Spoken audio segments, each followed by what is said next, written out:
యువ కథానాయకుడు ప్రియదర్శి వరుస సినిమాలతో మంచి ఫామ్ లో ఉన్నాడు. సున్నితమైన కథలు, స్వచ్ఛమైన హాస్యానికి పెట్టింది పేరు దర్శకుడు మోహన కృష్ణ ఇంద్రగంటి. ఈ ఇద్దరి కాంబినేషన్ లో వచ్చిన కామెడీ ఎంటర్టైనర్ సారంగపాణి జాతకం. కుటుంబం మొత్తాన్ని థియేటర్ కి కదిలించేంతగా నవ్వులు ఇందులో పండాయా? అసలు సినిమా ఎలా ఉంది అన్నది ఈ రివ్యూలో చూద్దాం. కథతో నవ్వించే సినిమాలు తెలుగులో వచ్చి చాలా కాలం అయింది. కామెడీ అంటే లాజిక్ లేని సన్నివేశాలు, ద్వంద్వార్థాలతో కూడిన సంభాషణలేనేమో, అలా కాకుండా ఆడియన్స్ నవ్వించడం కష్టమేమో అన్నట్టుగా ఈ మధ్య సినిమాలు వస్తున్నాయి. అందుకు భిన్నంగా కథ నుంచే స్వచ్ఛమైన వినోదం పుట్టించిన సినిమా ఇది. ఇందులోనూ క్రేజీగా వ్యవహరించే పాత్రలు, సిల్లీగా అనిపించే సన్నివేశాలు ఉన్నా అవన్నీ కథలో భాగంగానే ఉంటాయి. అతిగా నమ్మడంతో ఎన్ని అనర్థాలో చెప్పే ఈ కథకి దర్శకుడు మోహన కృష్ణ ఇంద్రగంటి మార్క్ రచన ప్రధాన బలం. నేపథ్యం కొత్తదేమీ కాకపోయినా కథా కథనాలు ఊహకందిన సినిమాలో హాస్యం పాళ్ళు ఎక్కడా తగ్గవు. అసలైన నవ్వుల ప్రయాణాన్ని షురూ చేయడానికి 10 నిమిషాల సమయం తీసుకున్న దర్శకుడు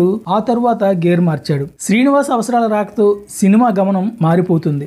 జాతకంలో ఉన్న మద్దర్ని పెళ్లికి ముందే చేసేయాలని ప్రియదర్శి, వెన్నెల కిషోర్ ఓ నిర్ణయానికి వచ్చే సన్నివేశాల నుంచి థియేటర్లో అసలు సిసల సందడి మొదలవుతుంది. అక్కడి నుంచి వీళ్ళు హత్య చేసేందుకు ఎంచుకునే వ్యక్తులు, అక్కడ వ్యూహాల్ని అమలు చేసేందుకు పడే పాటలు, ఆ సందర్భంలో పండే హాస్యం సినిమాకి హైలైట్. ముఖ్యంగా బామ్మ ఎపిసోడ్ ఆకట్టుకుంటుంది. సెకండ్ హాఫ్ లో హీరో హీరోయిన్ల మధ్య దూరం పెంచి ఆ నేపథ్యంలో సంఘర్షణని ఆవిష్కరిస్తారేమో అని ఆశించగా దర్శకుడు మళ్ళీ కామెడీ కోణంలోనే కథని మలుపు తిప్పాడు. ప్రియదర్శి, వెన్నెల కిషోర్ కి వైవా హర్షతో పాటు మరికొన్ని కొత్త పాత్రలు తోడవడంతో మరిన్ని నవ్వులు పండుతాయి. కథ విశాఖపట్నంలోని హోటల్కి చేరాక సన్నివేశాలన్నీ అక్కడే తిరుగుతుంటాయి. పాత్రలన్నింటినీ ఒక్కచోటకి చేర్చి నవ్వులు రాబట్టడం, కథని ముగించిన తీరు బాగుంది. దర్శకుడు మోహన కృష్ణ ఇంద్రగంటి తెలుగుదనానికి పెద్దపీట వేస్తారు. ఇందులో అచ్చ తెలుగు సంభాషణలు, ప్రాసలు, పదప్రయోగాలు చాలానే ఉన్నాయి. అదే సమయంలో ఆంగ్ల సంభాషణలు కూడా ఎక్కువగా వినిపిస్తాయి. కొన్ని అయితే సోషల్ మీడియాని బాగా అనుసరించే వాళ్ళకి మాత్రమే అర్థమయ్యేలా ఉంటాయి.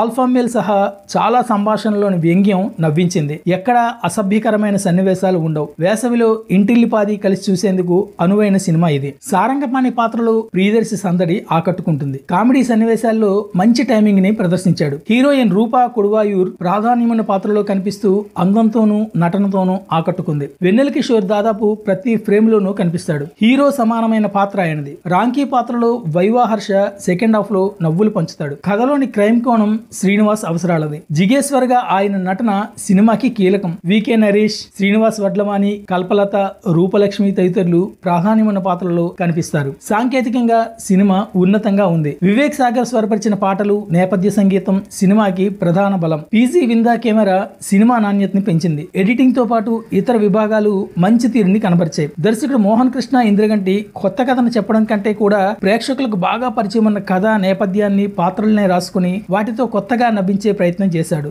నిర్మాణం ఉన్నతంగా ఉంది. ఈ సినిమా గురించి ఒక్క ముక్కలో చెప్పాలంటే సారంగ జాతకం దివ్యంగా, నవ్వులు మెండుగా ఉంటాయి. ఫ్రెండ్స్, ఈ రివ్యూ కనుక మీకు నచ్చితే లైక్ చేయండి, షేర్ చేయండి, కుదిరితే కామెంట్ చేయండి. సబ్స్క్రైబ్ చేసుకోవడం మాత్రం మర్చిపోవద్దు. Thank you for watching. Stay tuned to Kakamma కబుర్లు.